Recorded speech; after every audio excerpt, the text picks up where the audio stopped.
Helios Airways flight 522 यह एक ऐसी उड़ान थी जो कभी अपनी मंजिल तक नहीं पहुंच सकी। तारीख थी 14 अगस्त 2005 और विमान था बोइंग 737-300 जिसमें कुल 121 लोग सवार थे, जिनमें अधिकतर ग्रीस और साइप्रस के नागरिक थे। यह विमान लारनाका से एथेंस होते हुए प्राग की ओर जा रहा था।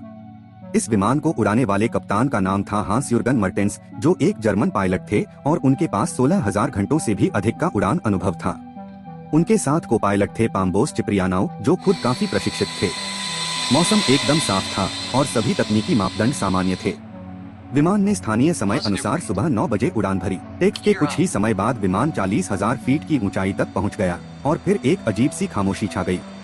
आगे की त्रासदी सुनने के बाद आप आश्चर्य के कारण लाइक करना भूल जाएंगे, तो अभी से वीडियो को लाइक कर दीजिए। एथेंस एयर ट्रैफिक कंट्रोल ने देखा कि विमान अपनी तय दिशा में आगे बढ़ रहा है, लेकिन कोई भी पायलट रेडियो पर जवाब नहीं दे रहा। कई बार संपर्क की कोशिश की गई, लेकिन कोई उत्तर नहीं मिला। इसके बाद ग्रीक वायुसेना ने F-16 लड़ाकू विमान को भेजा ताकि वो आसमान से इस विमान को देख सके। जब फाइटर जेट इस विमान के पास पहुंचा, तब उन्होंने एक खौफनाक दृश्य देखा। कॉकपिट में कोई भी इंसान होश में नहीं था और केवल एक कैबिन देखा गया, जो शायद आखिरी कोशिश कर रहा था विमान को बचाने की। लेकिन कुछ ही मिनटों बाद विमान ईंधन समाप्त हो जाने के कारण धीरे धीरे नीचे गिरा और एथेंस के पास एक पहाड़ी इलाके में क्रैश हो गया। इस दर्दनाक हादसे में सभी 121 लोगों की मौत हो गई। अब सवाल उठता है, आखिर ऐसा हुआ क्यों?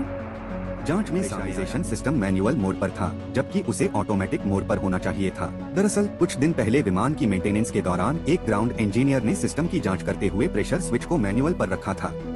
लेकिन जब फ्लाइट टेक से पहले तैयार की जा रही थी, तब न तो इंजीनियर ने उसे ऑटो मोड में वापस बदला और न ही पायलट ने प्रीफ्लाइट चेकलिस्ट के दौरान इस पर ध्यान दिया। परिणाम स्वरूप जैसे जैसे विमान ऊंचाई पर पहुंचा, केबिन में ऑक्सीजन का दबाव कम होता गया और कुछ ही मिनटों में क्रू और यात्री बेहोश होने लगे। इस स्थिति को हाइपोक्सिया कहा जाता है, जिसमें मस्तिष्क को पर्याप्त ऑक्सीजन नहीं मिलती और व्यक्ति धीरे धीरे होश खो बैठता है। पायलट्स और क्रू को समय पर चेतावनी मिली थी, लेकिन उन्होंने अलार्म को एसी यूनिट की खराबी समझकर अनदेखा कर दिया। जांच रिपोर्ट में कहा गया कि यदि उस समय केबिन प्रेशर स्विच को ऑटोमेटिक पर बदल दिया गया होता, तो यह दुर्घटना पूरी तरह टाली जा सकती थी। यह एक छोटी सी मानवीय गलती थी, लेकिन इसके नतीजे भयावह थे। इस हादसे ने एविएशन इंडस्ट्री को झकझोर कर रख दिया। इसके बाद दुनिया भर में पायलट्स की ट्रेनिंग और मेंटेनेंस चेकलिस्ट को और अधिक सख्त बनाया गया। यह एक ऐसा मामला था जहां ऑटोमेशन, टेक्नोलॉजी और मानवीय चूक तीनों ने मिलकर एक भयानक त्रासदी को जन्म दिया।